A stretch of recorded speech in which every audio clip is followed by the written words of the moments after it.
I didn't expect her voice to be that quiet. The chamber was massive, built to intimidate more than impress. All curved stone and floating light panels that made you feel small no matter where you stood. Alien councils loved scale. It reminded everyone who had survived long enough to build things like this. I'd been standing there for almost an hour, listening to translated arguments about border logistics and shared security interests. My mind half on the words and half on how badly my boots were starting to hurt. Then she leaned closer and spoke softly, like the room belonged to her. Not louder, not sharper, softer. That alone made my shoulders tense. Her species didn't need volume to command attention. Everyone already watched her. I'd noticed that the moment I walked in, the way other nobles angled their bodies toward her even when they weren't speaking. Power had weight. You could feel it the same way you felt a storm before rain, and she carried it effortlessly, like it had grown into her bones. I told myself I was imagining the intimacy in the way she lowered her voice.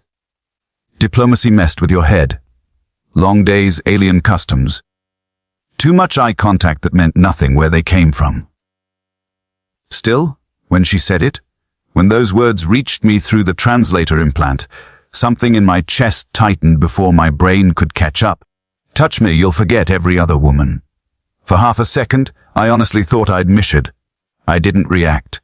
Years of human military training kicked in, face neutral, breathing steady, eyes forward. Inside, though, my thoughts stumbled like I'd missed a step on the stairs. That wasn't a threat. It wasn't a command. It wasn't even flirtation in the way I understood it. It felt personal, targeted, like she'd chosen that sentence specifically for me. She didn't look at my mouth or my hands or anywhere obvious. She held my eyes, steady and patient, as if waiting to see whether the words would land. They did, harder than I liked. I reminded myself who I was supposed to be. A human liaison, temporary, replaceable. A man standing on alien ground with borrowed authority and very clear instructions not to get emotionally involved with anyone, especially not someone with a title older than my entire planet's space program.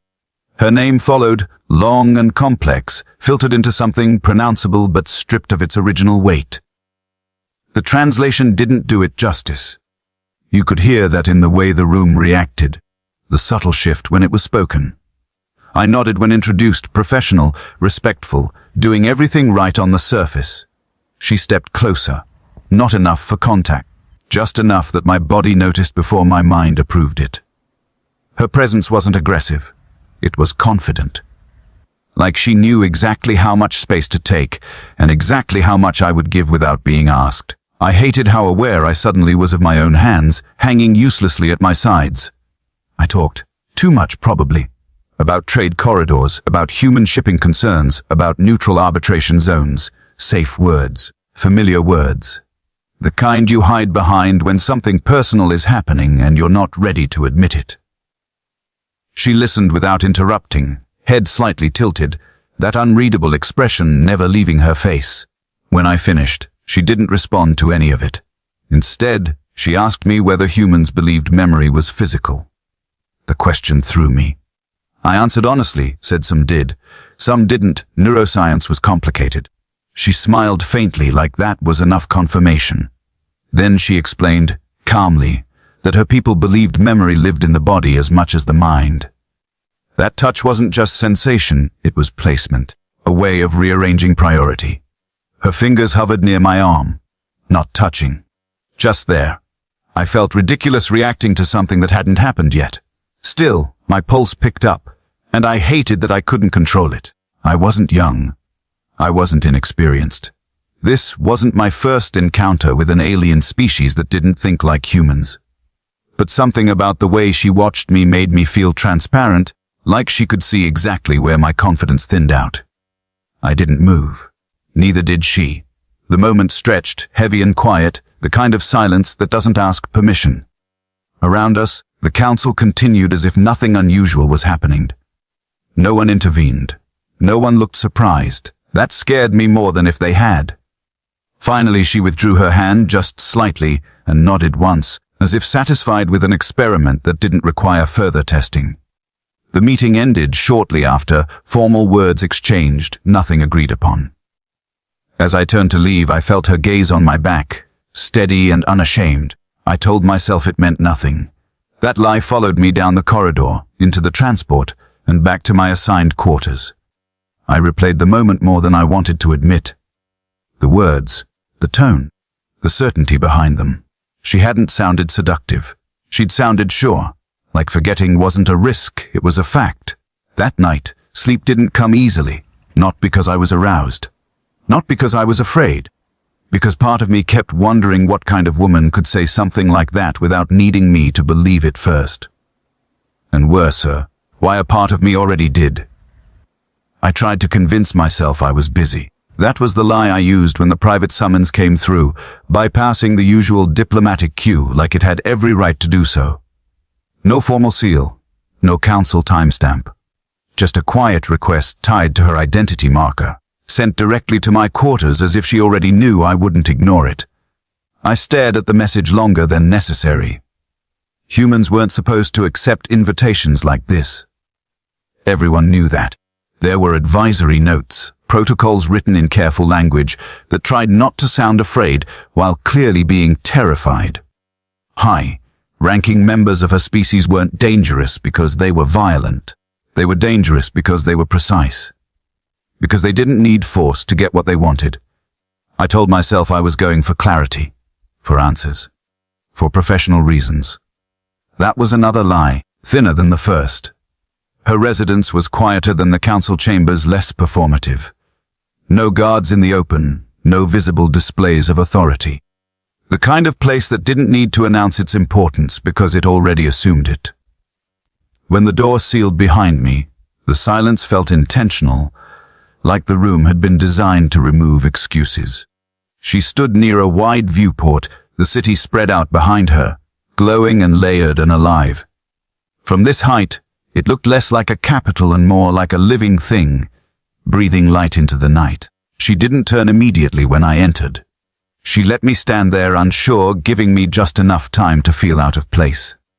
When she did face me, the first thing I noticed was the absence of ceremony. No layered regalia, no shifting colors meant to signify rank.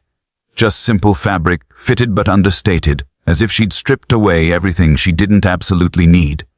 It made her feel closer somehow, more real. Or maybe that was just what my brain wanted to believe. She greeted me by name, not my title, not my role. My name that landed harder than her whisper had earlier. We spoke for a while about nothing important, the city, the difficulty of translation. How humans always seemed surprised by how long her people lived, as if time itself should be fair. It was easy conversation, unsettlingly so, and I realized she was doing it on purpose, lowering my guard without ever asking me to drop it. Eventually, she told me the truth. Noblewomen like her weren't supposed to seek private contact with off-worlders. Not like this. Public negotiations were fine. Formal exchanges, monitored interactions, all allowed. Anything personal crossed into forbidden territory. Not because of morality, but because of consequence. Her people believed attachment was destabilizing. I laughed quietly at that, more reflex than humor. Humans had built entire civilizations on destabilizing attachments. She didn't laugh back. She just watched me, eyes steady, letting the silence do the work. That was when I understood this wasn't a confession. It was context. She stepped closer, slow enough that I could have backed away if I wanted to. I didn't. I told myself it was because I didn't want to seem rude. I was lying again. She explained that her species experienced touch differently. Not stronger, not weaker, just deeper. Physical contact created echoes. Not memories exactly, but reference points. Something the mind returned to whether it wanted to or not. Humans, according to their research, were especially vulnerable to this effect because we assigned emotional meaning so quickly. I asked her why she was telling me all this. She didn't answer right away. Instead, she reached out and brushed her fingers against my wrist. It was brief, controlled, barely there, and still something shifted. It wasn't dramatic. No rush of sensation, no dizziness, no loss of control. It felt more like a door quietly closing somewhere in my mind, cutting off a draft I hadn't known was there. The room didn't change. She didn't change, I did. She pulled her hand back immediately, watching my face closely, searching for something. I didn't give her much. I'd learned long ago how to hide reaction. But inside, I was suddenly very aware of my body, of how present I felt, how focused. Like the rest of my thoughts had politely stepped aside. That, she said softly, was restraint. I swallowed, forcing myself to breathe normally. Asked her what it would have been otherwise. She tilted her head slightly, considering. Unfair, she said. That word stuck with me. We talked longer after that, the tension shifting but never disappearing. She told me about the isolation of her position, how power narrowed her world instead of expanding it. How every interaction was weighed, measured, archived. How forgetting, even briefly, felt like freedom. I realized then that this wasn't about seduction. It was about relief. When I stood to leave, my head felt clear and unsettled at the same time, like I just stepped out of a room where the air pressure was different and hadn't adjusted yet. She didn't stop me. She didn't touch me again. She just watched, calm and unreadable, as if she already knew this wasn't the end of the experiment. Back in my quarters, I sat on the edge of the bed for a long time. I thought about Earth, about past relationships, about faces that used to matter to me. They were all still there, intact, unchanged.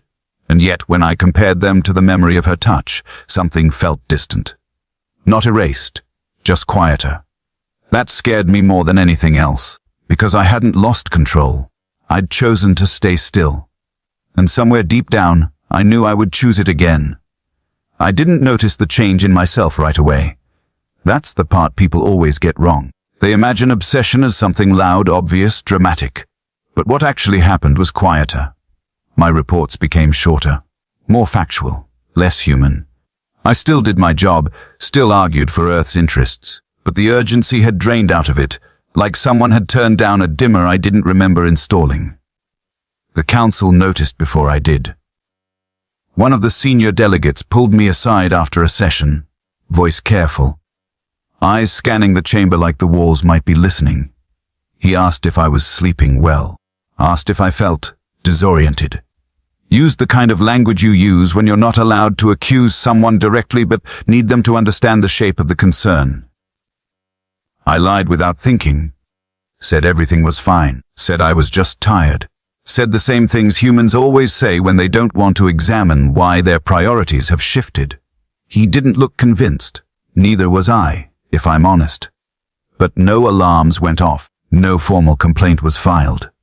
It was easier to let things slide than to admit no one really knew how to handle what was happening. She continued to summon me, never publicly, never predictably. Sometimes days would pass with nothing, and I'd convince myself it was over, that I'd imagined the intensity, that I'd been projecting something onto her that didn't exist. Then a quiet message would arrive, brief and unmistakable, and my chest would tighten before I even read it. We didn't always talk. That was what unsettled me most. Sometimes we'd sit across from each other in silence, the city glowing beneath us, our bodies angled close without touching. She said her people valued presence over conversation. That words complicated things. I didn't argue. I was too busy becoming aware of how much I noticed her breathing. The subtle shifts in posture, the way her attention never wandered. When she did touch me, it was deliberate. A hand resting against my forearm. Fingers brushing my shoulder when she passed behind me. Nothing anyone could accuse her of if they'd walked in. And yet each contact left a residue, like my thoughts needed a second longer to return to their original shape. I started measuring time by those moments. That should have terrified me. She told me about the law eventually. Not in one dramatic confession, but in fragments, dropped into conversation like they weren't the center of everything. Noble women weren't forbidden from attachment. They were forbidden from imbalance. Anything that altered their judgment, their emotional equilibrium, their capacity to serve the collective, was considered a liability, bonding with an off-world accounted. Especially a human. I asked her what the consequences were. She didn't answer right away. That pause said more than words could have. When she finally spoke, she kept her tone even, almost clinical. Loss of title, political exile, permanent removal from central governance. She didn't mention the personal cost. She didn't have to. It was written all over the way her fingers tightened slightly against the armrest. I asked her why she didn't stop.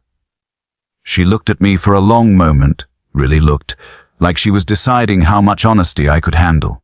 Then she said something I wasn't prepared for. "Because when I am with you," she said. The noise quiets. I didn't know what to say to that. Humans weren't used to being described as relief. We were chaos. We were emotion without regulation. But to her, that chaos was simple. Direct, temporary. Something she could step into without having to be everything. That was when I realized this wasn't one-sided. The danger escalated quietly. A different noble began attending council sessions more frequently, their attention lingering on me in ways that felt evaluative. Questions were directed at me that didn't need answers. Invitations were extended and then rescinded.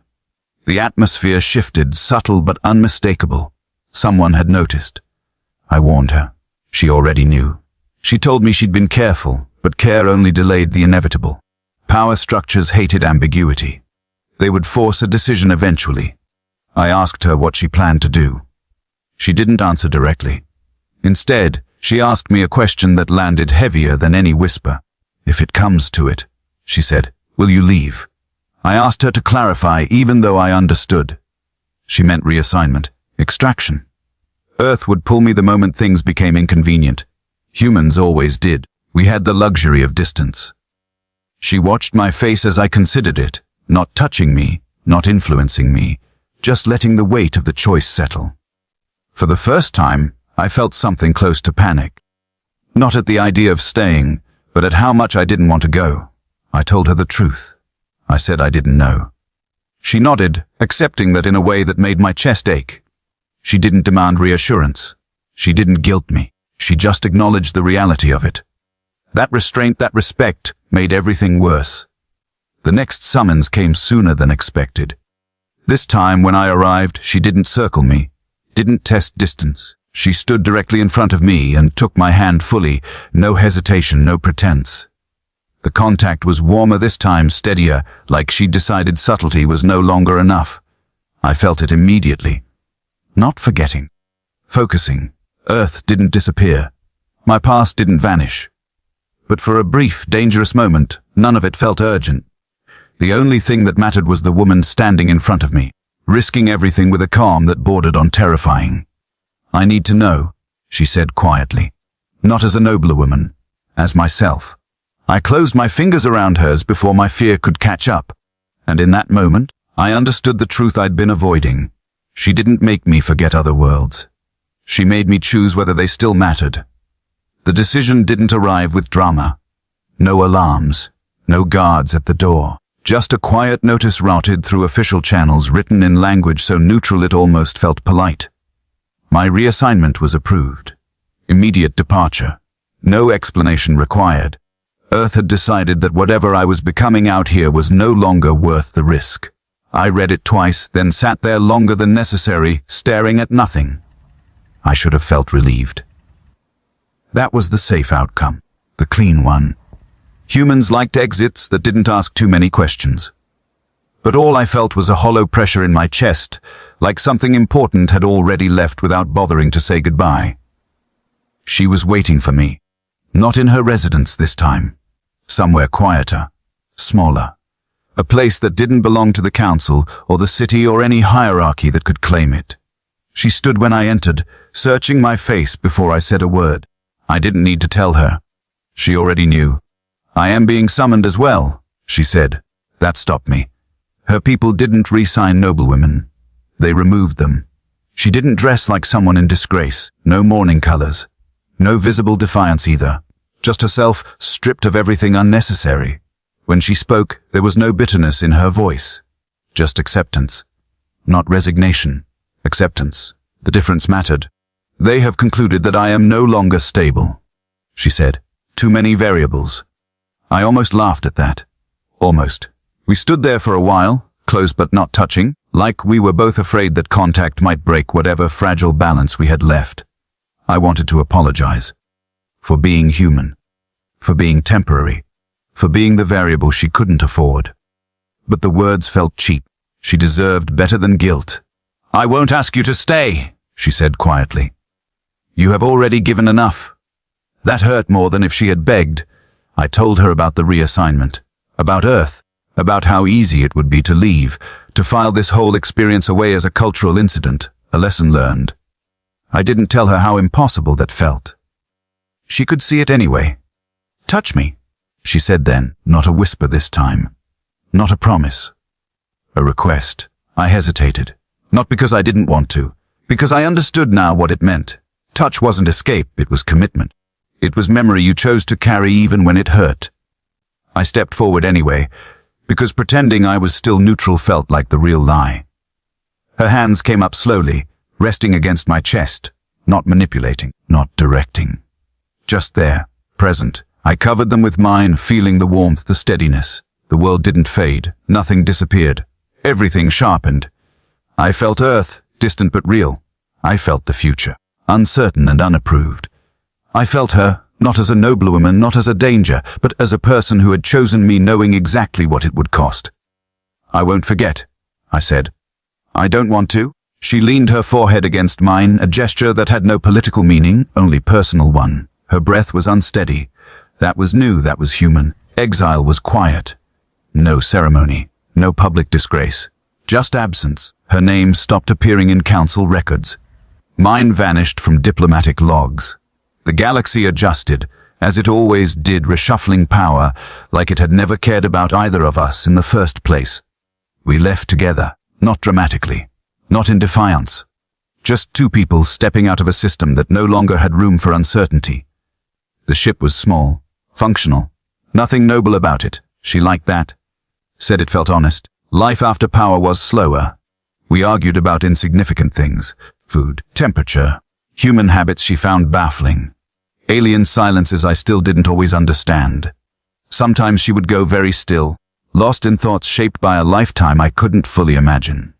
Sometimes I'd wake up thinking about Earth, about who I used to be. She never told me I had to choose her over everything else. That was the point.